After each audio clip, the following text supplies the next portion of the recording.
Kamala, you're fired. Get the hell out of here. Kamala, you're fired. Kamala, you're fired. You're fired. You're fired. You're fired.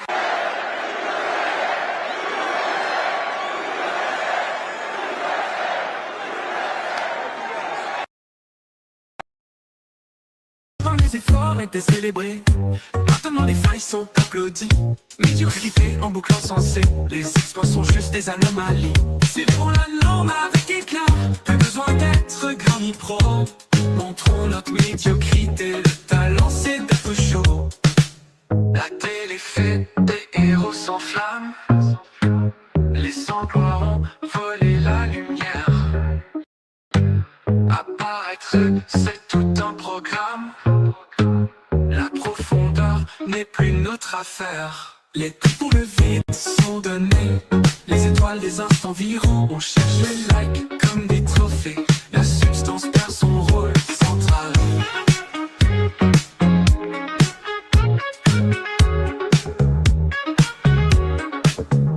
Quand les efforts étaient célébrés, maintenant les failles sont applaudies. Médiocrité en boucle insensée. Les exploits sont juste des anomalies. Célébrons la norme avec éclat. Plus besoin d'être grand ni pro. Montrons notre médiocrité. Le talent c'est d'être chaud.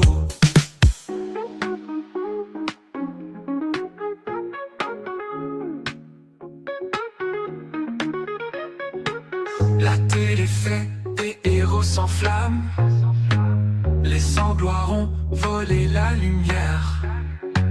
Apparaître c'est tout un programme. La profondeur n'est plus notre affaire.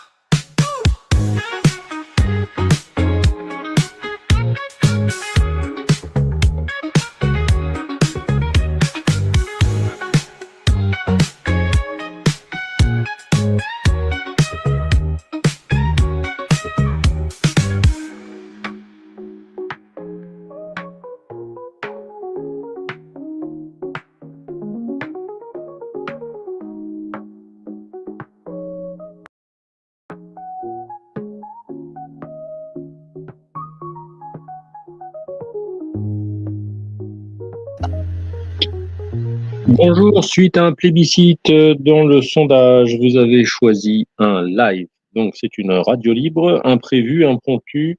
Nous sommes le 10 novembre 2024, il est 13h02 en France, 1 heure de plus en Israël, d'où est diffusée cette émission qui pourra être interrompue à tout moment parce que ça va être chaud, je vais devoir jongler avec pas mal de trucs cet après-midi. Alors je ne sais pas qui va être là, apparemment il y a 2 personnes de connectées, je ne sais pas si c'est Eric Big, LBDB ou même Freddy qui souhaitait ce live.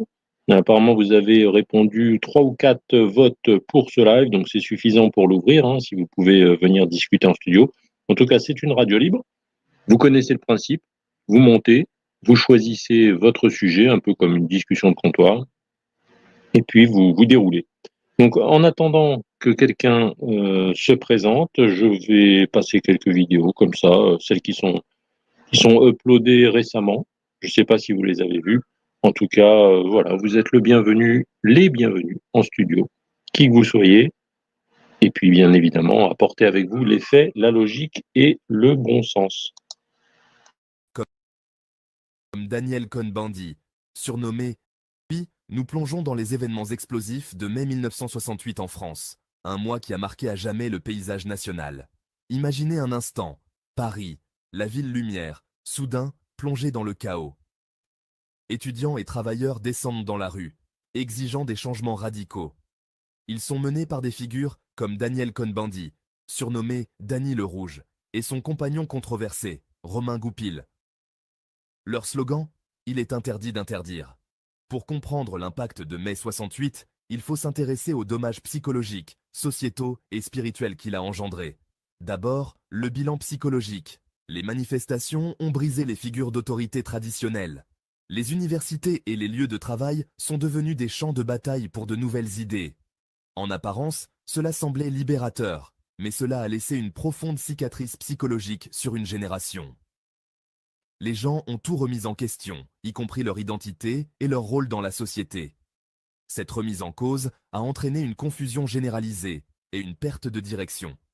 Ensuite, parlons des changements sociétaux. La révolte n'a pas seulement remis en cause le statu quo, elle l'a renversé. L'autorité a été bafouée et les valeurs traditionnelles ont été remises en question. Il ne s'agissait pas d'une simple phase, mais d'un bouleversement sismique. Une nouvelle culture a émergé, célébrant l'individualisme et contestant les normes établies. Si cette liberté retrouvée était exaltante pour certains, elle a également conduit à un sentiment d'instabilité et d'ambiguïté morale. Maintenant, explorons les dommages spirituels. Le bouleversement de 68 n'a pas seulement affecté le monde extérieur, il a profondément pénétré le tissu spirituel de la France. Les institutions traditionnelles, comme l'Église, se sont retrouvées assiégées. La boussole morale, qui avait guidé la société française pendant des siècles, s'est soudainement désynchronisée. Les perversions étaient affichées comme des vertus, et les anciennes valeurs semblaient s'estomper.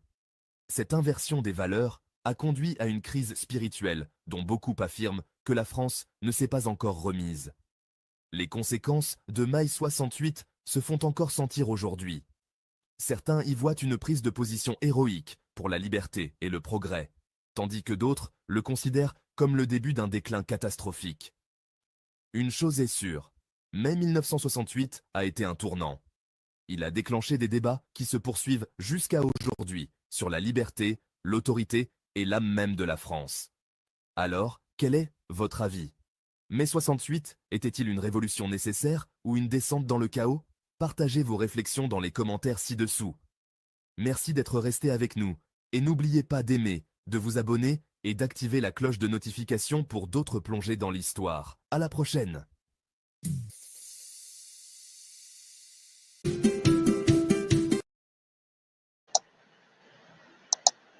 Bonjour à Loumi qui vient de nous rejoindre de sa Genève, de sa Suisse.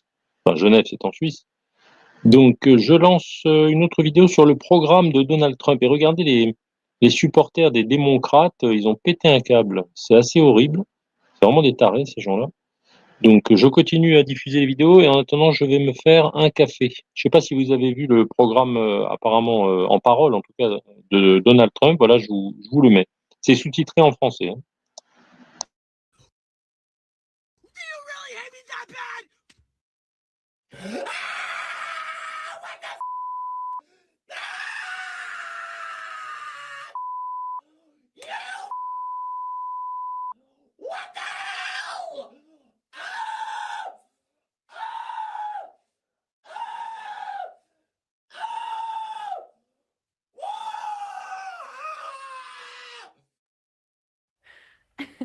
Can someone please let them know the world is...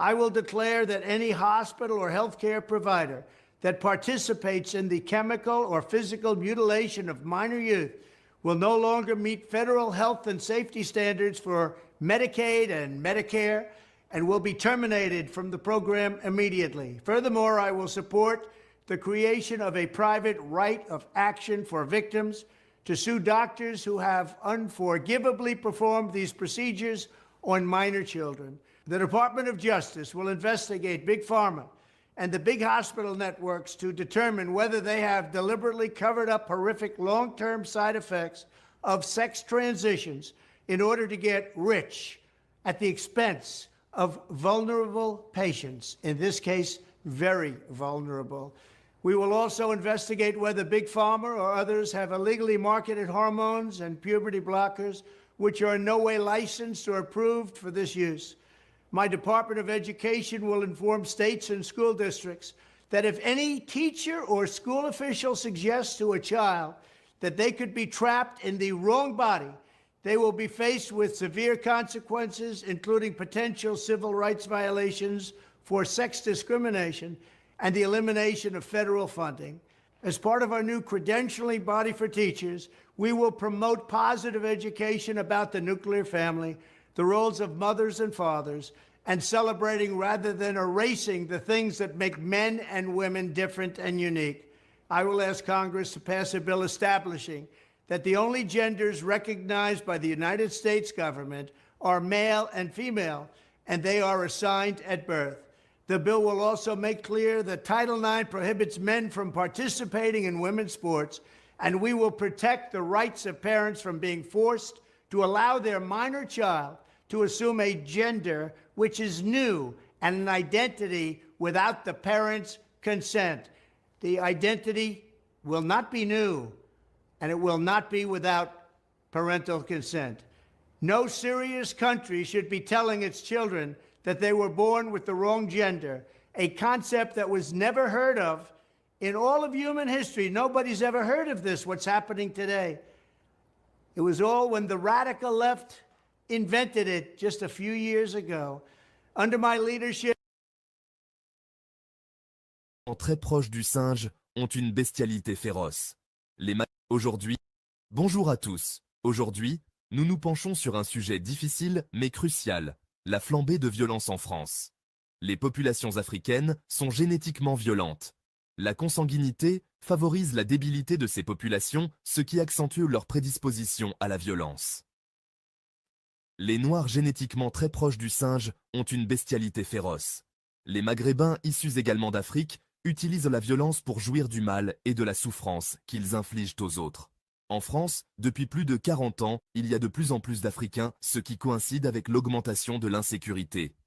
Le système judiciaire français corrompu est toujours du côté des Africains et font tout pour les remettre en liberté, afin que les monstres persécutent les braves gens. L'affreux remplacement a eu lieu comme prévu par la note Terra Nova, mise en place par les socialistes. La violence va continuer d'augmenter. Les politiciens ont tout intérêt à persécuter les Français afin de continuer à s'en mettre plein les poches. Le président Macron est le digne héritier de Français Mitterrand Collabo, notoire décoré de la Francisque par les maréchals Pétain en personne, ce qui ne l'a pas empêché d'être élu président en 1981 et réélu en 1988, tout comme son suppôt Macron en 2017 et 2022. Alors, quels sont les facteurs à l'origine de cette flambée de violence? Vous avez déjà tous les éléments. L'origine fut la révolution de 1789, puis l'application des philosophies humanistes et nihilistes qui s'ensuivirent. Ensuite, il y a la question des tensions raciales et ethniques, car les Africains ne sont pas civilisés, et il n'y a aucune culture dans les communautés noires et maghrébines. Chez les Noirs d'Afrique, tout se règle à coups de machette, appelé aussi coupe-coupe, et la diplomatie pratiquée par les marabouts.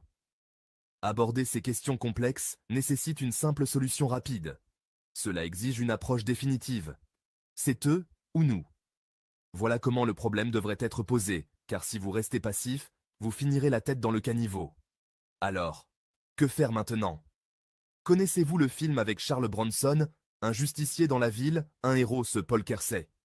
Ou l'inspecteur Harry Callahan, qui ne transige pas avec les racailles?